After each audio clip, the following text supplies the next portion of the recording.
À la une de cette édition d'information sur Camuzin 4, édition 20h du 11 septembre 2013, élection du 30 septembre, la fièvre des préparatifs monte dans les instances en charge de l'organisation de la double consultation électorale.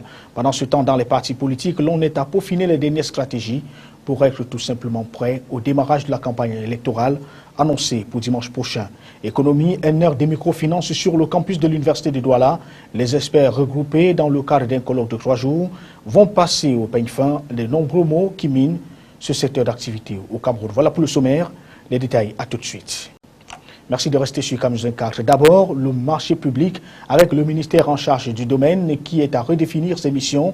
Il l'a fait au cours d'un atelier national sur le perfectionnement du système des marchés publics tenu pendant 2 jours dans la capitale politique du pays, c'est à Yaoundé. C'était en présence des différents acteurs du système de passation des marchés publics au Cameroun. Le compte rendu, Florian Payot, Marcel Vendor. Les travaux de 48 heures ont permis à l'ensemble des acteurs du système des marchés publics d'établir le diagnostic qui empêche le décollage de ce secteur d'activité et aux membres du comité ad hoc de proposer des mesures susceptibles d'améliorer le système actuel des marchés publics par la recherche de l'équilibre entre les principaux acteurs du système et la promotion d'un environnement transparent propice à l'atteinte des objectifs de l'émergence du Cameroun à l'horizon 2035. Une proposition bien accueillie par certains maîtres d'ouvrage, à l'instar du délégué du gouvernement auprès de la communauté urbaine de Douala. La particularité de cet atelier, c'est bien cette volonté de redéfinir les missions du ministère des marchés publics qui aurait eu jusqu'ici, d'après les avis des uns et des autres, des pouvoirs très étendus à l'origine des blocages décriés par les acteurs. Les participants ont reconnu la nécessité de modifier l'ancrage institutionnel de ce département ministériel qui devient de ce fait l'autorité chargée du contrôle, a priori et a posteriori, des procédures de passation des marchés et du contrôle de l'exécution des 10 marchés. Au-delà de cette innovation, le groupe de travail a proposé la création d'un centre indépendant de règlement à l'amiable des litiges résultant des marchés publics, l'institution d'une autorité spéciale chargée de réprimer énergiquement les auteurs des mauvaises pratiques dans le secteur des marchés publics et l'implication de la société civile et du secteur privé dans le processus de la commande publique.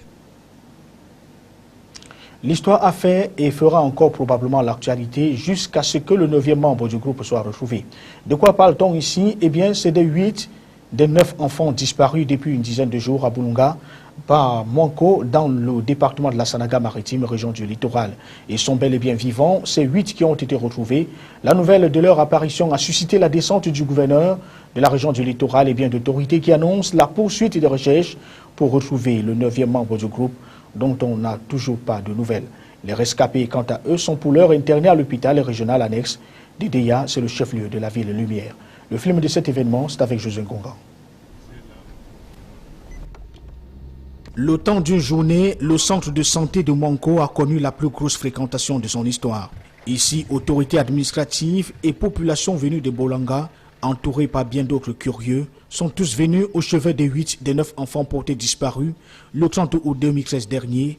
L'histoire rapporte qu'ils étaient allés à la chasse des escargots et à la cueillette de cerises. 8 ont été retrouvés. Ils sont affaiblis, déshydratés, dénutris, mais ils sont conscients et lucides. Le médecin-chef du centre médical d'arrondissement de Mwanko qui a fait ce qu'il pouvait faire à son niveau. Et tout à l'heure, ils vont être immédiatement transférés à l'hôpital régional annexe d'Idéa pour une prise en charge gratuite. La trouvaille de ces enfants a rassemblé du beau monde sur la même scène le temps d'une journée. Autorités administratives et sécuritaires qui avaient organisé la recherche. Mais au-delà de toute cette aide d'honneur, la préoccupation demeure. L'aîné de la troupe n'a toujours pas donné de nouvelles. Conclusion, la battue devra continuer. Le 9e enfant n'a pas encore été retrouvé. Pour nous, il demeure disparu. Donc les recherches vont se poursuivre. Les équipes de la gendarmerie et de l'armée et les habitants du village vont repartir en brousse pour retrouver ce 9e enfant.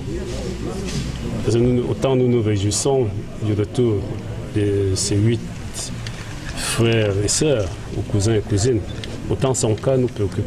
Aux dernières nouvelles, l'état de santé des enfants a commencé à se stabiliser Ils sont couverts pour la plupart des lésions. Face à ce cliché, la démarche des autorités administratives et des nombreuses caméras venues le temps de la découverte est loin de la réalité, car celle-ci est encore couverte de mystères.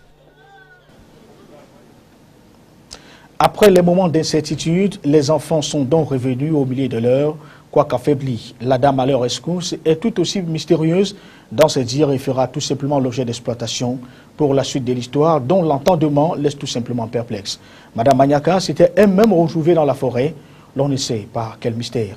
Une fois de plus, José Ngungan. Voici le visage qui restera longtemps gravé dans la mémoire des populations du village Bolunga, peuplé d'environ 150 habitants.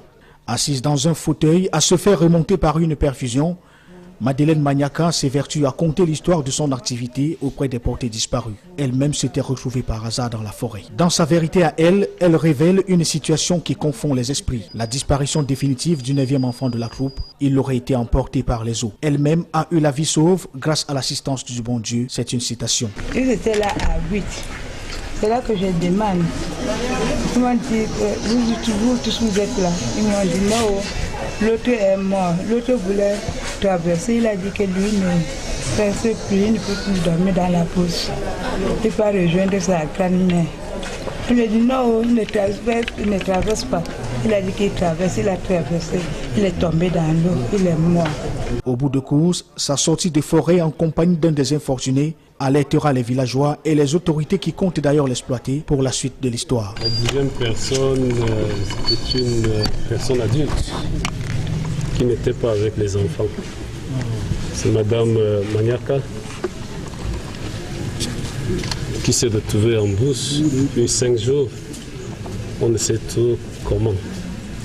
Son cas mérite d'être élucidé. Elle va être exploitée. Bon à savoir, les histoires de disparition semblent faire leur lit à Mwanko, ce petit arrondissement du département de la Sanaga-Maritime dans la région du littoral. Il y a quelques mois, c'était un monsieur d'une quarantaine d'années qui avait disparu pendant une semaine avant de réapparaître quelques jours plus tard. L'histoire des enfants pourra peut-être révéler mieux à l'avenir, comptée probablement par les concernés une fois sur pied. Affaire à suivre. Parlons cette fois de la microfinance qui est au centre d'un colloque de 3 jours à l'université de Douala. Il faut dire que le colloque est ouvert depuis ce matin. Il rentre dans le cadre de la 5e journée internationale de la microfinance.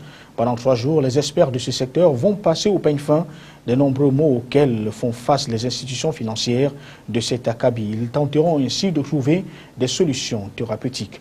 Les travaux d'ouverture, il faut le noter, ont été présidés par le ministre en charge des Finances du Cameroun, Alamine Ousmane Meh. Des précisions avec Apollinaire Zoubenbon et André-Marie Tête.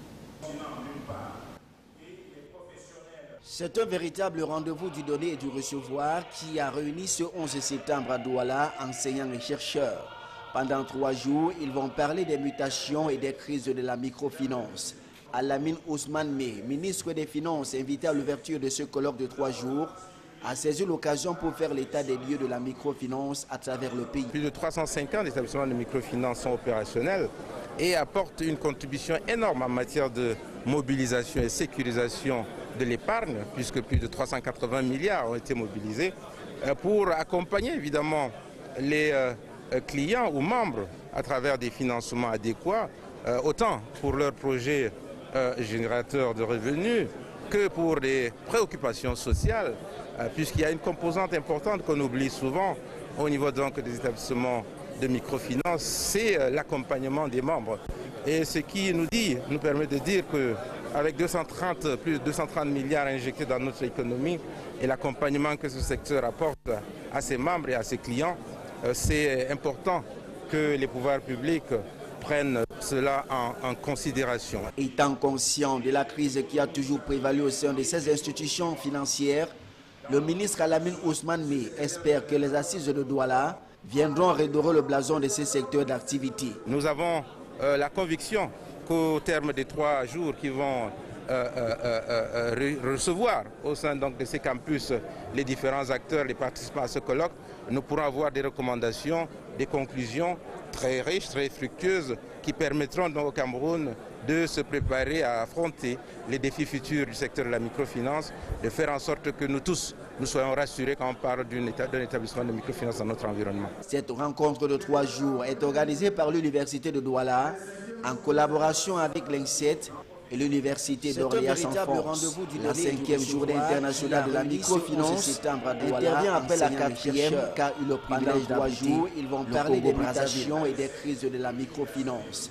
Alamine Ousmane May, ministre des Finances, c'était dans l'eau critique à l'ouverture de cette édition de formation sur Kamjenka. On parle là du double scrutin du 30 septembre 2013 prochain. Plus de 350 établissements de microfinance sont opérationnels et apportent une contribution énorme en matière de mobilisation et sécurisation de l'épargne, puisque plus de 380 milliards ont été mobilisés pour accompagner évidemment les clients ou membres à travers des financements adéquats, autant pour leurs projets générateurs de revenus que pour les préoccupations sociales, puisqu'il y a une composante importante qu'on oublie souvent au niveau donc des établissements de microfinance, c'est l'accompagnement des membres. Et ce qui nous permet de dire qu'avec plus de 230 milliards injectés dans notre économie et l'accompagnement que ce secteur apporte à ses membres et à ses clients, c'est important que les pouvoirs publics prennent cela en considération. Étant conscient de la crise qui a toujours prévalu au sein de ces institutions financières, le ministre Alamine Ousmane May espère que les assises de Douala viendront redorer le blason de ce secteur d'activité. Nous avons la conviction qu'au terme des 3 jours qui vont recevoir au sein de ces campus les différents acteurs, les participants à ce colloque, nous pourrons avoir des recommandations, des conclusions très riches, très fructueuses qui permettront donc au Cameroun de se préparer à affronter les défis futurs du secteur de la microfinance, de faire en sorte que nous tous, nous soyons rassurés quand on parle d'un établissement de microfinance dans notre environnement. Cette rencontre de 3 jours est organisée par l'Université de Douala en collaboration avec... Ils ont peut-être ils n'avaient pas assez de compétences. On sait que la jeunesse possède des compétences, mais qui ne sont pas visibles. Maintenant, au niveau des partis politiques, nous voudrons que les jeunes s'intègrent et puissent accéder aux postes de responsabilité. Les leaders politiques avisés ont également mis à contribution leurs expériences. Différence que je crois que les femmes apportent, que nous souhaitons que les femmes apportent, c'est que nous pouvons apprendre ensemble, nous pouvons renforcer nos compétences ensemble, acquérir des aptitudes et puis demain, on sera sur le terrain en compétition et que la meilleure gagne.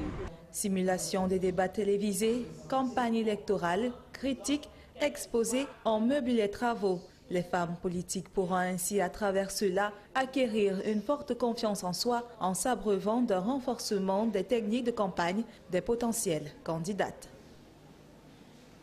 Toujours en rapport avec cette actualité ou alors cette échéance électorale, c'est déjà le branle-bas dans les milieux, dans les partis politiques, dans la partie septentrionale du pays, que ce soit du côté d'Élections Cameroun ou dans les partis politiques en cause à ce double scrutin.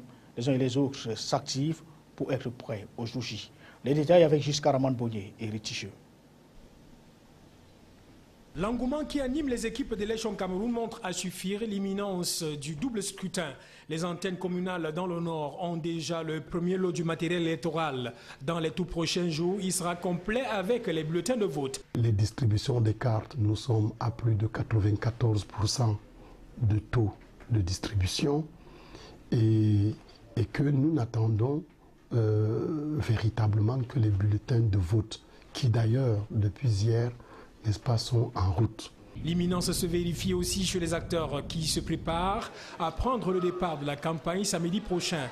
Ici, au municipal, 21 sièges sont disputés par 7 partis politiques. Le FSNC de Issa Chirouma Bakari, l'UNDP de Magari Berobouba, le MDR de Daikolo Daïsala, le SDF de Nindjan Fondi, l'ADD de Galga Manadi, l'ANDP de Amadou Mustafa et enfin le RDPC de Paul Biya. La commune la plus discutée dans le Nord est celle d'Ngon où 5 partis politiques sont en lice avec des objectifs variés. Nous avons notre député qui est là et nous cherchons à récupérer le deuxième poste de député. Nous avons nos conseils municipaux qui ont fait du travail sérieux pendant les 6 ans que nous avons passés à la commune Garo Premier. Nous allons essayer de récupérer notre commune. Nous allons essayer de récupérer les autres communes, Garo 2 par exemple Pitois. On part juste pour accompagner le processus. Peut-être que l'ADD n'ira pas comme d'autres partis qui vont pour crédibiliser la victoire du RDPC. La bataille des législatives s'annonce aussi âpre dans les circonscriptions électorales de Benue-Ouest et Mayoloti. La fièvre électorale monte de plus en plus dans les 4 partis politiques en lice. De toute autre chose à présent, dans l'enseignement supérieur, l'université de Ngaoundéré et l'Institut supérieur Yerima Dewa unissent les forces pour le développement de l'enseignement supérieur dans la partie septentrionale du Cameroun. Quelques mois seulement après sa création, l'ICID vient d'être placé sous la tutelle académique de l'université de la région Château d'Eau du Cameroun. Les deux parties, il faut le noter, ont signé un accord de partenariat ce 11 septembre 2013 en vue de remédier aux problèmes de la formation professionnelle au niveau supérieur dans la région du Nord. Explication jusqu'à Raman Bonnier, Divinapi. L'accord cadre d'appui qui place cette institution sous la tutelle de l'Université d'État a été signé dans la salle des réunions de cet institut un an seulement après l'ouverture de ses portes. L'institution qui forme en communication et bien d'autres filières pour l'obtention du brevet des techniciens supérieurs a ajouté 4 nouvelles facultés dans son ordre d'enseignement. Au départ, c'était le BTS. Maintenant, c'est la licence professionnelle. Dans 2 ans, c'est le master professionnel. Nous ferons tout pour respecter les clauses de notre partenariat. La signature de l'accord faite par le recteur de l'université de Ngaoundéré, Paul-Henri Amvam Zolo, et l'Institut supérieur Yerima Dewa accroît les attributions et la notoriété de cet institut appelé à conformer tout le contenu de ses enseignements à ceux de l'université de Ngaoundéré. C'est un grand pas pour cet institut et l'université de Ngaoundéré est fière de pouvoir donc l'accompagner pour que les résultats qui vont être obtenus ici soient le fruit de cette coopération, de ce partenariat. La signature de ce protocole d'accord est présentée comme une aubaine pour les parents et surtout les élèves qui ont la possibilité de suivre leurs études supérieures sur place afin de rattraper le retard observé dans la formation professionnelle supérieure dans le Grand Nord. Pauvre jusqu'à là en établissements et institutions de formation professionnelle supérieure, la région du Nord se lève petitement. Le Centre des métiers industriels de Pitoa, le Centre de formation des employés de bureau de Garoua et l'Institut supérieur industriel et commercial de Garoua, en abrégé ISIC. Et aujourd'hui, c'est le tour de l'Institut supérieur Yerima Dewa, preuve palpable que le Nord Cameroun est bien au rendez-vous du savoir. Continuons dans cette édition d'information avec les questions de formation à l'entrepreneuriat et à l'insertion socio-professionnelle des jeunes. L'usine école du centre d'incubation pilote de Bonaberry vient de livrer sa 2e promotion. C'était ce 11 septembre 2013 et la cérémonie de remise solennelle des attestations de fin de formation aux incubés y était présidée par le secrétaire général du ministère des Mines, de l'Industrie et du Développement technologique. On a appris de ce côté-là qui représentait le ministre empêché. Il avait à ses côtés le consul honoraire de l'Inde au Cameroun et du président de la Chambre du commerce, et de l'industrie, des mines et de l'artisanat.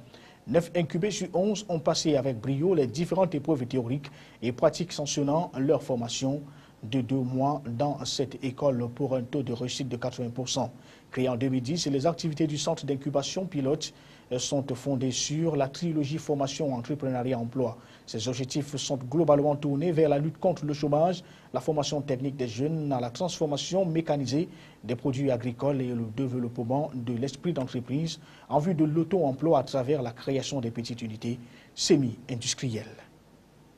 Voici à présent l'attitude de quelques-uns au sortir de cette cérémonie. Ils s'expriment au micro d'Éric Ticheux. Je voudrais ici exprimer notre joie d'être parvenu à la fin de cette formation qui nous a permis d'acquérir des importants outils en termes de gestion de la micro-entreprise et surtout de la mise sur pied d'une unité semi-industrielle de transformation du maïs. L'usine a 2 options, formation des jeunes et production. Autour de la production, on profite pour former des jeunes. Ce qui concerne le rendement, je crois que cette usine pour le moment a une capacité à peu près de 5 tonnes de manioc en 24 heures de transformation. On veut former des gens pour qu'ils soient des futurs entrepreneurs de notre pays, qui se prennent en charge eux-mêmes et qu'ils passent de la théorie à la pratique. Donc c'est à eux que nous comptons qu'ils apportent quelque chose, non pas seulement à la Chambre. Nous serons plutôt fiers s'ils réussissent. Une des conditions est que ces jeunes soient scotchés, qu'ils soient encadrés par les planteurs, de telle manière qu'ils se placent au bout de plantation et font la transformation. Mais on s'est rendu compte très rapidement que ceci était assez difficile. C'est pour ça qu'en collaboration avec l'Inde, et pour lequel j'ai eu à remercier monsieur le consul qui va prendre la parole tout à l'heure, nous avons mis au point un cluster, c'est-à-dire un centre où on va regrouper certains de ces jeunes, une vingtaine à peu près, et le mettre à leur disposition des machines pour qu'ils puissent faire la première transformation de manioc au départ, avant d'envoyer au centre d'incubation pilote. Donc voilà un peu l'encadrement que nous allons offrir à ces jeunes. Au bas de cette page nationale, on va aller sur le chemin de l'école avec la commune d'arrondissement de Douala 5 qui vient d'apporter du matériel didactique aux établissements de sa municipalité. Il faut dire que la cérémonie irrélative vient d'être présidée par le sous-préfet de cet arrondissement et c'était à l'esplanade de la mairie locale. Ce paquet minimum, comme on l'a appelé, va parer au manque criard du matériel didactique dans certaines écoles de cette contrée. Les détails avec Donald Anouzoa et André Maritect. La cérémonie de ce jour a permis de découvrir la carte scolaire de l'arrondissement de Douala 5e, nouvellement pourvue de 13 écoles publiques. L'autorité communale initiatrice explique la portée de l'acte. Les institutions du président de la République et du chef de gouvernement que le président a créé la décentralisation pour que nous soyons plus proches des écoles primaires, de l'éducation de base. Ça devient le rôle de la mairie et il fallait que nous nous mettions dans ce droit chemin. Équerre, rapporteurs, règles, craies et autres matériels didactiques constituent le paquet minimum remis aux différentes écoles primaires publiques de l'arrondissement de Douala 5e par l'exécutif communal de la dite localité. Avec ce paquet minimum, le démarrage de l'école sera effectif sans problème. La deuxième articulation sera quant à elle consacrée à la remise des fournitures scolaires aux enfants démunis de Douala 5e. Un geste fort apprécié par les bénéficiaires. Je suis contente parce que la commune m'a remis les cadeaux pour la rentrée scolaire. Pour l'autorité administrative, le paquet minimum ainsi remis devra concourir à la mise en marche des initiatives à résultats rapides dans le cadre de la lutte contre la corruption en milieu éducatif. À l'étranger, on reparle du conflit syrien avec la Russie qui vient de transmettre aux États-Unis son plan de contrôle des armes chimiques. Parlant budget en fonds, c'est l'État qui promet de tailler dans ses dépenses, faute de croissance suffisante. Le résumé de l'actualité internationale avec la rédaction de C24. La diplomatie résolument en marche dans le dossier syrien, Moscou a transmis à Washington son plan de contrôle des armes chimiques en Syrie. Le dossier sera discuté jeudi à Genève entre les chefs de la diplomatie des deux pays, une rencontre qui pourrait durer plusieurs jours. 15 milliards d'euros d'économies, le gouvernement prévoit de tailler sec dans ses dépenses pour le budget 2014, un montant sans précédent faute de croissance suffisante. Annoncer la suppression de 2 niches fiscales qui bénéficiaient l'une aux parents d'enfants scolarisés dans le secondaire et le supérieur et l'autre à certains salariés titulaires d'une mutuelle. À droite, on dénonce une grande inconnue sur les économies et une ponction déraisonnable sur les ménages. Jérôme Cahuzac, de nouveau mis en examen après le blanchiment de fraude fiscale. L'ancien ministre du Budget est poursuivi, selon RTL, pour avoir omis de mentionner son compte bancaire caché à son arrivée au gouvernement, une décision prise après sa convocation dans le bureau des juges au pôle financier de Paris. 12 ans après, les États-Unis ont toujours mal. Barack Obama a choisi des mots forts pour commémorer les attaques du 11 septembre, attaques qui avaient fait plus de 3000 victimes. Comme à Washington, l'heure est au recueillement pour leurs proches, réunis autour du site des Grands Zéros à New York. Plus que des artisans, ces créateurs-là sont eux aussi des artistes sculpteurs, designers. Ils sont près de 300 à exposer leurs œuvres sous la verrière du Grand Palais à Paris. Révélation, c'est le nom de ce salon consacré à la création contemporaine dans les métiers d'art. Voilà, c'est la fin de ce journal. Mesdames, Messieurs, merci de nous avoir suivis. Merci surtout d'avoir regardé. Nous vous souhaitons de passer des bons moments en compagnie de nos programmes qui se poursuivent. Bonsoir.